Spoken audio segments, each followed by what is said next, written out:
Sonos has just revealed its newest generation Beam soundbar. Sonos Beam is a smaller and more compact TV soundbar than Sonos' other offering, the Arc. Beam connects to your TV with an HDMI cable to give it improved overall audio because, truthfully, internal TV speakers can't match the level of quality of 4K video. And let's be honest, in my setup here with the 2021 Samsung Frame TV, which that review, by the way, you can also see here on the channel as well, the screen is just an inch thick and you really can't put any kind of powerful speaker into that little space. So that's where the Sonos Beam comes in. It brings power and clarity to the TV's audio. The design of Sonos Beam's second generation is pretty much identical in looks. The original is on the bottom here, and the second generation is on the top for comparison. It's on the inside where the changes have been made. So you'll see the same slim look, and it's exactly the same size, but it has an improved processor inside that's 40% faster than its predecessor, according to Sonos. They've also tweaked those insides with a new phased speaker array, so the Beam is able to deliver two new audio paths. You're getting height and surrounds, which I'm about to get to. Where Gen 1 has a soft, wrapped grille, the second generation ditches the dust-collecting fabric for a slightly more open look made of polycarbonate. Beam is shorter than a lot of other soundbars. Its rounded, low-profile design is not too tall, and it can be placed on furniture, shelves, or wall-mounted. As far as the looks and the styling goes, I think it's perfect for my modern space, and I love the fact that it's white because it blends perfectly into the space where I've got it placed here. Now, one of the key things that was missing from the Gen 1 Beam that has now been rectified in Gen 2 is that the Sonos Beam now has Dolby Atmos. Dolby Atmos adds overhead audio channels to your home theater and is overall a more immersive and detailed sound. This soundbar doesn't have dedicated overhead firing speakers in the top, so what you're getting is essentially a virtual Dolby Atmos experience, though I can say the sound quality is definitely improved. The level of detail is noticeable, and if you run some Atmos sound tests, you can see and feel the intricacies. Overall, the addition of Atmos is right away a huge and noticeable improvement. The speaker is also now compatible with HDMI eARC on your TV, so you can get even higher definition sound with support for new audio formats.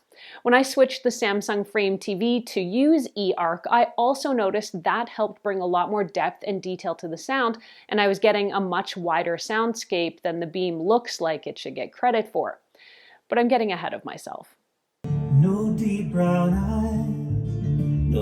Beam also functions as a simple music speaker too. You can stream from your phone or tablet or access music and podcasts from any number of streaming services, including Spotify, or you can call for music using your voice assistant when you get that set up for your Beam. Dreams make good stories. Let's get to the setup. You can connect with your Beam in a few different ways. You'll have it connected using your HDMI to your TV, of course, for TV and movie audio. Here in my setup, I have used that HDMI cable, but I've connected it to the Samsung One Connect box, which is placed out of the way. So I've got no cords or wires visible near the TV. You can also use AirPlay or Wi-Fi if you want to play music. The new Sonos Beam also now uses NFC or near-field communication to connect the Beam to your smartphone as part of the setup process, and that actually made the setup happen in just minutes. It's actually a vast improvement over my last experience setting up a Beam where I did have some issues trying to get connected. This time around, glad to report that things are much improved and I was ready to go in just a couple of minutes. When it comes to what's in the box, there's not a lot in here aside from the soundbar. This does not come with a separate subwoofer like some soundbar packages do, but you can buy a Sonos sub separately. There is also no remote control in the box. The Beam is designed to use your smartphone, voice commands, or a digital voice assistant, or the touch controls on the top, or your existing TV remote. Now for me, there was no setup even required for my TV's remote. Once the Sonos Beam was set up with the Frame TV here, the remote control for the Frame worked right away to control the Beam's audio. Now that was a treat. I was also able to add the new second generation Sonos Beam into the Sonos app. The app, by the way, lets you control volume if you want to and turn on things like night sound, which lowers louder sounds, or speech enhancement, which helps dialogue cut through busy scenes a little better. Sonos has changed up the language a little bit here on the specs. There's 4 full-range elliptical midwoofers now, which is a new term in this product. These power the bass. 1 tweeter will drive things like dialogue. 3 passive radiators are supposed to add the warmth, while 5 Class D digital amplifiers are there to match the speaker drivers and acoustic architecture.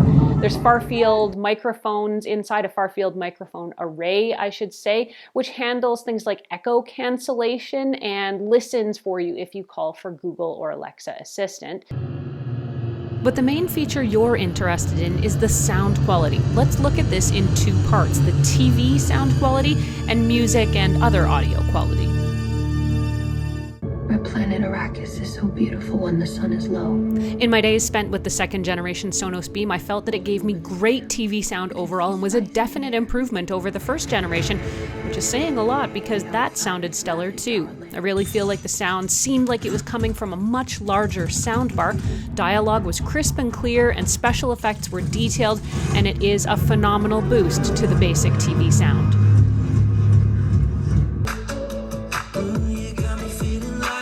Though this device is meant first and foremost for your TV, it's also a kick-ass music speaker, and it retains great quality of sound when it comes to music.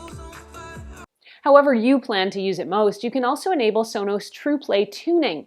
TruePlay software is able to adjust the sound to the room where the soundbar is. TruePlay uses your iPhone, and as far as I know, it is only available still using an iPhone or an Apple iOS device, and it listens to the room's acoustics and can fine-tune the soundbar's output to it. Now, I don't usually notice a huge difference after enabling TruePlay. It does seem that the overall sound may fill the room a bit better after enabling it, but I've not experienced a massive improvement. Wondering if your Sonos Beam will pair with other Sonos speakers and if you can use those to create a true surround sound system?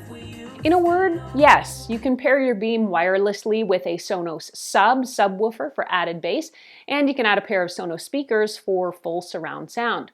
A setup with left and right channels and a sub will give you true 5.1 surround sound. You might also be wondering how Sonos Beam compares to other Sonos TV options, particularly Playbar or Sonos Arc. Arc, by the way, is reviewed right here on the channel if you want to check that out as well. Beam is definitely smaller and shorter, and it's going to fit where other devices like Sonos Playbar and certainly Sonos Arc can't. Playbar and Arc do have more speakers on the inside of them, so they can be expected to produce louder sounds with more depth of sound, more bass. But Beam is perfect for small to mid-sized rooms. And one more quick note, later this year in some areas, Sonos plans to support Amazon Music's ultra high definition audio, which will support lossless audio formats, as well as Dolby Atmos music. Sonos says it also plans to add support for decoding DTS digital surround sound later this year as well. Overall, the new Sonos Beam Generation 2 checks all of the boxes of the things I loved about the 1st generation, and now adds a few more. It's compact and easy to place, it looks great, and the sound quality is phenomenal. With the addition of Dolby Atmos, a great sounding soundbar just went off the charts. Being able to connect to Google and Alexa is huge since it brings hands-free smart home control to the soundbar, making it super versatile. Now, while I struggled with getting the Gen 1 version set up, and that was my big knock against the original Beam, this version has made setup a breeze.